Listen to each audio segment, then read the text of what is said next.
and tactics for success in the global market. Following is essentially a glossary of business practices that are essential to a company's success in emerging economies. The right combination, structure, and balance of each evolves and changes as markets do and in response to the company's goals in the market. Although some of these tools and tactics are intuitive to business managers in their domestic market, they might be quite challenging to baseline and balance in one or more foreign markets.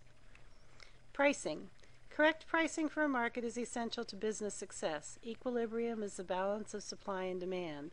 The price charged for something depends on the tastes, income, and elasticity of demand of customers.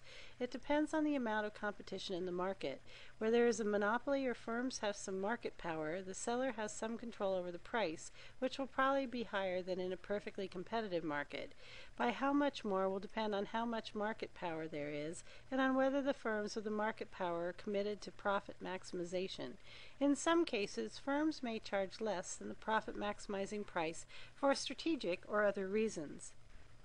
Quality. In manufacturing, a measure of excellence or a state of being free from defects, deficiencies, and significant variations brought about by the strict and consistent adherence to measurable and verifiable standards to achieve uniformity of output that satisfies special customer or user requirements. Standards define quality as the totality of features and characteristics of a product or service that bears its ability to satisfy stated or implied needs. Convenience. In business, convenience is most often associated with ease of accessibility. It also refers to how well the product or service meshes with the needs of the consumer. Labor. Among the things that determine the supply of labor are the number of able people in the population, their willingness to work, labor laws and regulations, and the health of the economy and firms. Demand for labor is also affected by the health of the economy and firms, labor laws and regulations, as well as the price and supply of other factors of production. In a perfect market, wages, the price of labor, would be determined by supply and demand, but the labor market is often far from perfect. Wages can be less flexible than other prices. In particular, they rarely fall even when demand for labor declines or supply increases. This wage rigidity can be a cause of unemployment. Capital. Economists describe capital as one of the four essential ingredients of economic activity. Production processes that use a lot of capital relative to labor are capital intensive. Those that use comparatively little capital are labor intensive. Capital takes different forms. A firm's assets are known as its capital, which may include fixed capital, machinery, buildings, and so on, and working capital, stocks of raw materials and partly finished products, as well as money that are used up quickly in the production process. Financial capital includes money, bonds, and shares. Marketing.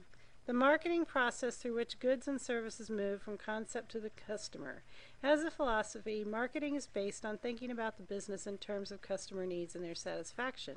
Marketing differs from selling because, in the words of Harvard Business School's emeritus professor of marketing Theodore C. Levitt, quote, "Selling concerns itself with the tricks and techniques of getting people to exchange their cash for your product. It is not concerned with the values that the exchange is all about, and it does not, as marketing invariably does, view the entire business process as consisting of a tightly integrated effort to discover, create, arouse, and satisfy customer needs," end quote. As a practice, it consists in coordination of four elements called the 4 Ps: identification, selection, and development of product, determination of its price, selection of a distribution channel to reach the customer's place, and development and implementation of a promotional strategy. Customer service. Customer service is that act of satisfying the customer with the process of the exchange as well as the product or service. Good customer service relies on quality assurance, delivery on promises, follow-up, friendly and well-trained staff, company performing to the best of its ability, constant improvement in services, knowledge of the customer, teamwork, and impeccable, reliable problem-solving. Innovation. Although nobody is entirely sure why innovation takes place, new theories of endogenous growth try to model the innovation process rather than just assume it happens for unexplained exogenous reasons. The role of incentives seems to be particularly important. Although some innovations are the result of scientists and others engaged in a noble pursuit of knowledge, most, especially their commercial applications, are the result of entrepreneurs seeking profit. A firm innovates successfully and is rewarded with unusually high profits, which in turn encourages rivals to come up with a superior innovation. Anticipate change. Whether economic, natural, political, or personal, there is always change in business.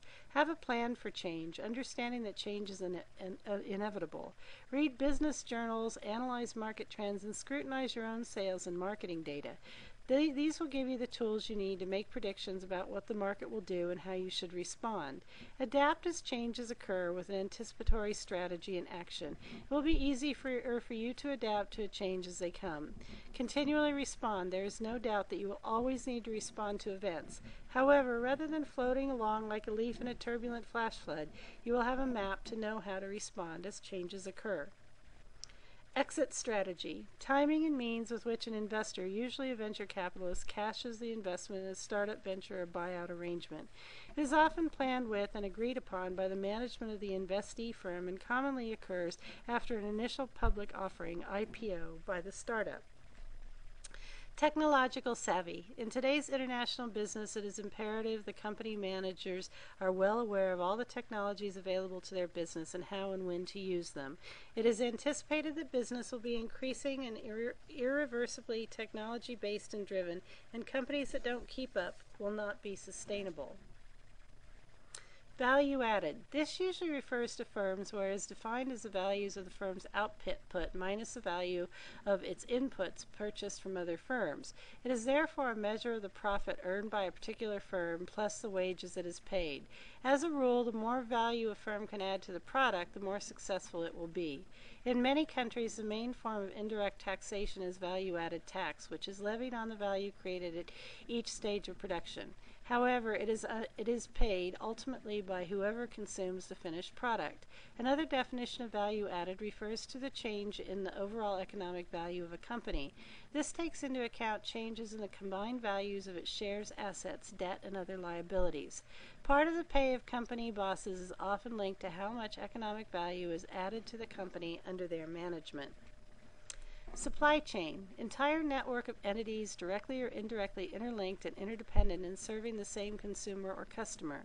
It comprises of vendors that supply raw material, producers who convert the material into products, warehouses that store, distribution centers that deliver to the retailers, and retailers who bring the product to the ultimate user. Supply chains underlie value chains because without them, no producer has the ability to give customers what they want, when and where they want it, at the price they want. Producers compete with each other only through their supply chains, and no degree of improvement in the producer's end can make up for the deficiencies in a supply chain which reduce the producer's ability to compete. Distribution channel, a path through which goods and services flow in one direction from vendor to consumer, and the payments generated by them that flow in the opposite direction from consumer to vendor. A marketing channel can be as short as being direct from the vendor to the consumer, or it may include several interconnected intermediaries such as wholesalers, distributors, agents, and retailers. Each intermediary receives the item at one price point and moves it to the next higher price point until it reaches the final buyer, also called channel of distribution or marketing channel. Business culture, pervasive, deep, largely subconscious, and tacit code that gives the feel of an organization and determines what is considered right or wrong, important or unimportant, workable or unworkable in it, and how it responds to unexpected crises, jolts, and sudden change. All new employees must assimilate this code, learn the ropes, to know the correct way to behave and what to expect from other employees. Organizational culture is the sum total of an organization's past and current assumptions, experiences, philosophy, and values that hold it together and are expressed in self-image, inner workings, interaction with the outside world, and future expectations.